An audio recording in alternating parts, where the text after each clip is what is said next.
నిజంగా multi tasking కుదురుతుందా? కశ్యప్ కుదురుతుంది, మేము చేస్తున్నాం కదా. ఈ లైన్ రాసి పెట్టుకోండి. Half focus leads to half results. మనం 3-4 పనుల మీద ఒకేసారి మనం ఫోకస్ చేసినప్పుడు ఏ పని మీద 100% మనం కేంద్రీకరించలేము, ఏ పని మీద 100% మనం ఫోకస్ చేయలేము. 100% ఫోకస్ చేయలేనప్పుడు 100% రిజల్ట్ ఎలా సంపాదించగలం? మల్టీ టాస్కింగ్ మనకు చెప్పింది ఏంటంటే అన్నీ ఒకేసారి చేసేయాలి, ఫాస్ట్గా చేసేయాలి, త్వరగా చేసేయాలి, త్వరగా సాధించేయాలి. దీనివల్ల ఏమవుతుందంటే ఈ మల్టీ టాస్కింగ్ అనేది ఒక దరిద్రపు అలవాటు మనకు చేయటం జరిగింది. దానివల్ల ఏమవుతుందంటే దేంట్లోనూ 100% ఇవ్వలేకపోతున్నాం కాబట్టి హాఫ్ ఫోకస్ హాఫ్ రిజల్ట్స్.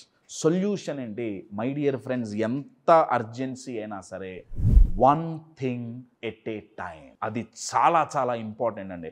అది గనక చేయగలిగితే మన వర్స్ట్ని అవతల వాళ్ళ బెస్ట్తో కంపేర్ చేయటం మానేసి మల్టీ టాస్కింగ్ కాకుండా మోనో టాస్కింగ్ మొదలు పెడితే 100% మన బెస్ట్ వర్షన్ మనం ఇవ్వగలం.